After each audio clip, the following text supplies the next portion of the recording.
Okay, I'm here at CBS 11, and our special guest today is Karen Borda. So, Karen, tell us a little bit about what you do here at CBS 11. Well, I've been an anchor and reporter here at CBS 11 for the past 22 and a half years. And for the last almost 3.5, I've been doing the morning show. My prior incarnation, I was the evening news anchor, and again, I've reported throughout. And so now I come to work at 3 in the morning, and I anchor the 4:30, 5 o'clock, and 6 a.m. newscast. So 2.5 straight hours of news, and then the 11 o'clock newscast right after. Very cool. And this is, of course, an environmental portrait project. So this is the environment that Right. Karen is in. But before she came in here for the interview, they switched the screen in the back and put the morning one on. I Right. had a different skyline. So Right. This is the one that we use during the morning. So, Okay. so in the morning show, if you get up at 5 in the morning, 4:30 in the morning, 6, up until 7, actually 9 in the morning, because we do cut-ins too. I forgot about that. We also have to write our own cut-ins. We do cut-ins at 7:26. 7:56, 8:25, and 8:55. And Karen, So- what exactly is a cut-in? We're cutting into CBS This Morning. Gotcha. So, Gayle King and Nora O'Donnell and Bill Dickerson, we cut into the national program. We get a few minutes in order to do that. So we have to write and produce our own cut-ins, and that includes weather and traffic. And so this is the daytime, the good morning kind of set, and then we switch it out as the day progresses. And it's so for the 11 a.m. show and the 4 and 5 p.m. shows, we're going to have a day skyscape, and then a nighttime one for the evening shows, the 6 and 10. Very cool. So you've seen Karen sit here at the desk, but I'm going to spin around here and show you the rest of the studio here, just so you get a sense of what she's looking at when she's on the air. Some of the bright lights. And they're usually people. Usually people. Well, so yeah, not it's this, usually inhabited by desolate. people. We've got 3 camera operators, a floor director, and someone who runs the teleprompter for us. And our meteorologists are stationed here. They've also are back in the back. They've got all sorts of computer gear and stuff like that, and they're working on their forecasts for later in the show. And especially today, we've got a severe weather risk, so they're working back there. And our traffic expert, Madison Sawyer's back there as well. So Excellent. it's usually a lot more crowded during the day. You just caught us at a good A lot time. busier.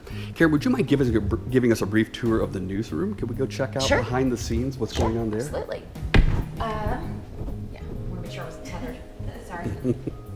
Oh, that could have made good video, though. Yes. It has in the past. And again. And these are our bay doors. We have to move our cameras from time to time to our other studio. Thank you. We have another studio here. We shoot our community affairs show in here and various other things. So this is our newsroom.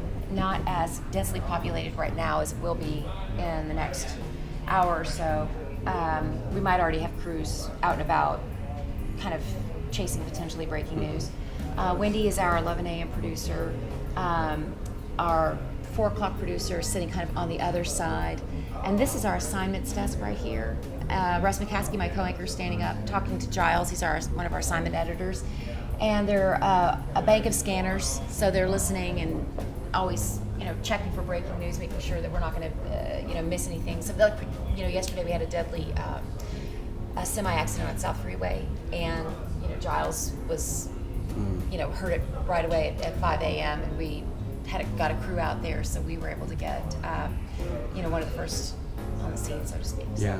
And it was because that kind of thing impacts a lot of people. The road, that section of freeway was shut down for 11 hours. Wow. Yesterday, so it impacted a huge amount of people. So that became, one of our top stories of the day, for obvious reasons. Beyond them is our web team. Can we walk a little closer that way? I've Sure, got a really of course. wide angle lens. Oh, sure, yeah.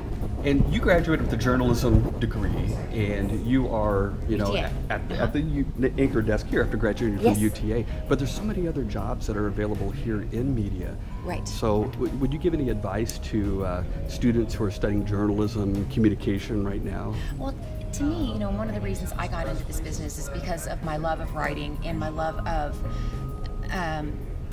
communicating. I mean, just speaking. I mean, it's just something that all of my loves just kind of fell into one place, and it all kind of came together. But it takes a lot of different people with a lot of different skill sets to put on just one newscast. And you know, everybody in this newsroom has a degree of, you know, in some form of journalism, but they are not all. Either some of them may be writers, some of them may be producers. Giles, as I mentioned, is an assignment editor, and he's long time. He's been here for 20 years probably, and you know, he's invaluable because he knows the market like nobody else, and he, you know, has got contacts, and he knows news, and he knows what people want to see, and has a way of digging and finding it and helping us do our jobs a little bit better. So all of us have a slightly different function, but it all coalesces, it comes together Yeah. to make something that people at home don't necessarily understand. Right. All of the different moving parts that are required, that are necessary to put together. Very good. Just a 30-minute newscast. Very good. Well, I think you give teachers in the liberal arts areas some encouragement to keep going as well. Yeah. So- I mean, I've always said that. I mean, I think there's always going to be a need, as much as the business has changed just in the last 30 years that I've been in the industry. I mean, it's changed exponentially, but there's always going to be a need for journalism, for solid Right. journalism.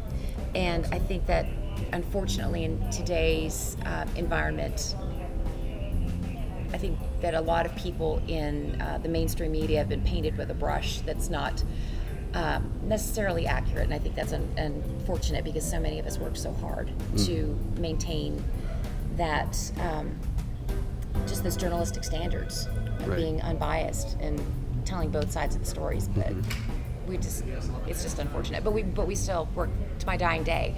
I will work exceptionally hard to make sure that people Good. understand that Yeah. we're fair. Yeah, and it's more important than ever these days. Right. So, well, thank you so much for your time, Karen. I appreciate course, it. of course. And And like I said, you came at a time when it's really not all that crazy. Our investigators are back there in that little room back Okay. there in Yeah. Lab T. We have, how would you describe what Mark does? Matt. Oh, Matt, he is our digital news anchor. Yeah. So he does what you do for the web. For all of our CBS stations, right? Is that right? Yeah. Yeah.